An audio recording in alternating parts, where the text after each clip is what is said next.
Selamat datang di channel Gatot Koco Primbon. Semoga hari ini membawa keselamatan dan kelimpahan rezeki bagi Anda. Amin ya robbal alamin. Assalamualaikum, salam sejahtera, Swastiastu, Rahayu, Rahayu, Rahayu. Video Gatot Koco kali ini akan membahas mengenai cara menyuruh khodam dan cara khodam menyerang musuh. Khodam pada sejatinya adalah jin yang bertugas sebagai pembantu manusia, sehingga pada kondisi-kondisi tertentu, khodam pendamping manusia itu bisa dimintai bantuan atau bisa disuruh untuk membantu akan hajat kita.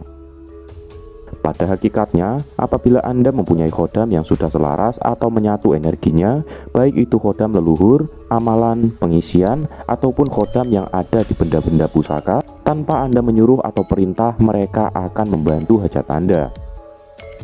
Banyak orang yang kurang pemahaman mengenai khodam. Mereka menganggap bisa setiap saat menyuruh khodam, bahkan ada yang mengagung-agungkannya. Meskipun tugasnya adalah membantu, namun khodam juga memiliki keterbatasan. Khodam memiliki energi yang harus diisi ulang apabila habis. Sehingga apabila Anda menyuruh khodam pendamping secara terus-menerus, maka ketika energinya habis, yang akan dipakai adalah energi Anda, di mana Anda akan merasa capek, bahkan akan bisa jatuh sakit. Dan yang harus dipegang teguh adalah bahwa sejatinya kesaktian dan bantuan yang diberikan oleh khodam kepada Anda berasal dari satu sumber yang utama, yaitu Tuhan semesta alam. Berikut ini adalah beberapa cara menyuruh khodam pendamping yang biasa atau umum dilakukan. Jika khodam dan Anda sudah menyatu energinya, maka cara untuk menyuruh khodam tersebut sangatlah mudah, yaitu hanya dengan mengucapkan niatan atau hajat Anda di dalam hati saja. Misalkan Anda ingin menyembuhkan orang yang kesurupan, Anda bisa meniatkan hajat Anda tersebut di dalam hati dengan membatin kalimat seperti contoh berikut ini. Ya khodamku, dengan perantaramu, atas izin dan kekuatan Tuhan semesta alam, saya akan menyembuhkan orang yang kesurupan ini. Apabila Anda sudah benar-benar selaras dengan khodam pendamping Anda dan energi dari khodam Anda tersebut memang tergolong besar atau bisa dikatakan sakti, maka orang tersebut akan benar-benar sembuh dan sadar dari kesurupan. Oleh sebab itu, sangatlah penting untuk saling menyelaraskan energi agar kesaktian dari khodam pendamping Anda bisa keluar dengan maksimal. Cara menyelaraskan atau menyatukan energi dengan khodam banyak jalannya. Di antaranya dengan meningkatkan dan memperbaiki ibadah Anda, puasa, tirakat, meditasi, memperbanyak amal soleh, dan lain sebagainya. Dan juga saran bagi Anda yang mempunyai khodam pendamping, gunakanlah hal tersebut untuk kebaikan ataupun hal-hal yang bersifat positif. Karena ingat bahwa hukum karma itu ada, apa yang Anda tabur akan Anda tuai. Kemudian, jika khodam Anda adalah khodam hasil warisan atau khodam leluhur, maka cara untuk menyuruh khodam leluhur adalah dengan mengadakan kontak batin terlebih dahulu dengan leluhur Anda. Hal itu adalah wujud dari sopan santun, yaitu meminta izin dan penghormatan akan leluhur yang sudah banyak berjasa kepada Anda. Caranya bagaimana? Yaitu dengan berdoa kepada Tuhan untuk mengampuni dan memaafkan dosa dan kesalahan mereka. Kemudian setelah itu, niatkan hajat Anda di dalam hati. Bisa dengan kalimat yang sudah dicontohkan sebelumnya, niatkan dengan sepenuh hati, supaya khodam leluhur Anda membantu apa yang menjadi hajat Anda. Harus selalu diingat baik-baik bahwa yang membantu Anda pada dasarnya adalah Tuhan. Khodam hanyalah perantara saja. Hal ini agar Anda tidak menjadi orang yang mengagungkan entitas lain selain Tuhan yang Maha Kuasa. Kemudian yang berikutnya, apabila khodam yang Anda miliki adalah hasil amalan, maka cara menyuruh khodam amalan tersebut tentunya dengan mengucapkan amalan ataupun doa yang diajarkan oleh guru spiritual Anda ketika dalam proses mendapatkan khodam tersebut.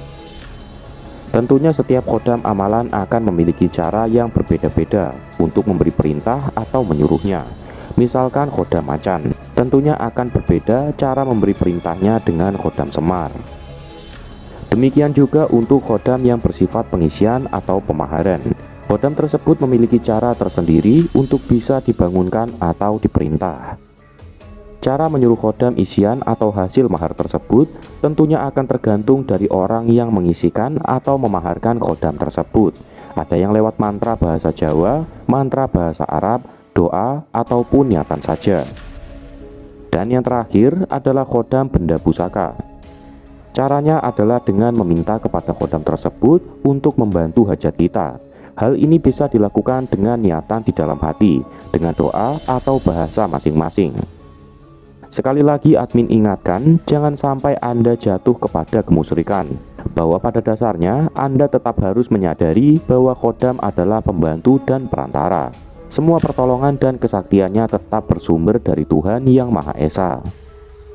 Oleh karena itulah, mengapa selalu disebutkan untuk senantiasa meningkatkan dan memperbaiki laku spiritual kita, sebelum memiliki ataupun ketika sudah memiliki khodam pendamping. Lalu, bagaimanakah cara khodam menyerang musuh ketika diperintah? Berikut ini adalah ulasannya. Yang pertama adalah khodam pendamping secara otomatis akan aktif untuk melindungi kita, bahkan akan menyerang balik orang yang berusaha mencelakai atau mengancam keselamatan kita. Ancaman tersebut bisa berupa ancaman secara nyata ataupun ancaman secara gaib, misalnya santet, teluh, ataupun guna-guna.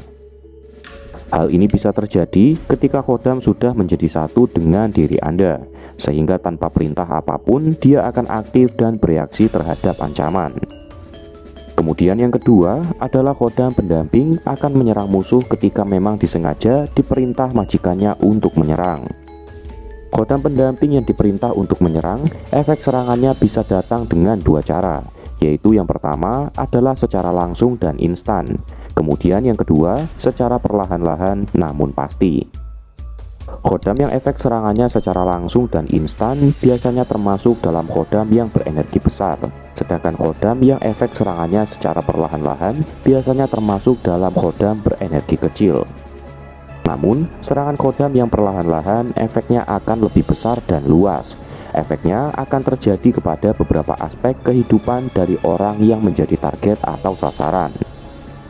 Mulai dari emosi yang tidak terkendali, teror, kesialan yang bertubi-tubi, atau sakit yang tidak jelas, di mana kesemuanya itu akan menghancurkan kehidupan dari sang target. Yang ketiga adalah khodam akan menyerang secara tidak sengaja. Hal ini kerap sekali terjadi kepada pemilik khodam yang kurang bisa mengendalikan emosi dan dirinya, terutama ketika mereka sedang terbawa emosi sesaat atau sudah habis kesabarannya. Umpatan ataupun sumpah serapahnya yang biasanya dilakukan dengan penuh emosi dan segenap perasaan akan secara tidak sengaja mengaktifkan khodam pendamping untuk menyerang. Sehingga sering disebutkan bahwa mereka yang mempunyai khodam ucapannya sering menjadi kenyataan. Oleh sebab itu, mereka harus berhati-hati dalam berucap dan berperilaku agar tidak mencelakai orang lain dan dirinya sendiri. Yang terakhir adalah ketika Anda memiliki khodam dengan energi besar, efeknya akan terjadi kepada orang-orang di sekitar Anda. Efek energi khodam pada orang lain bisa berupa efek positif dan juga efek negatif. Efek negatifnya bisa berupa hawa yang panas ataupun aura yang terlalu menekan, sehingga membuat orang tidak betah bahkan sesak nafas ketika berada di sekeliling Anda. Sedangkan efek positifnya adalah timbulnya rasa segan, hormat, suka, bahkan cinta kepada Anda sang pemilik khodam, sehingga Anda akan dengan mudah mengendalikan atau menguasai orang-orang tersebut. Oleh sebab itulah mengapa pemilik khodam sekali lagi harus selalu menyempurnakan spiritualnya, agar mereka senantiasa mampu mengendalikan diri dan tidak merugikan orang lain. Karena di masa sekarang ini, semakin banyak orang yang memakai khodam untuk hal-hal yang tidak baik, misalnya untuk memperdaya, menipu, bahkan mencelakakan orang lain. Ingatlah bahwa semuanya itu akan dimintai pertanggungjawaban ketika saatnya sudah tiba nanti. Dan sekali lagi, Anda akan menuai apa yang sudah Anda tabur. Itulah ulasan tentang cara menyuruh khodam dan cara khodam menyerang musuh. Semoga dapat bermanfaat bagi Anda semuanya. Sebagai penutup, admin doakan semoga Anda sekeluarga selalu mendapatkan kebaikan dan kemudahan dalam mencari rezeki. Amin ya robbal alamin. Assalamualaikum warahmatullahi wabarakatuh.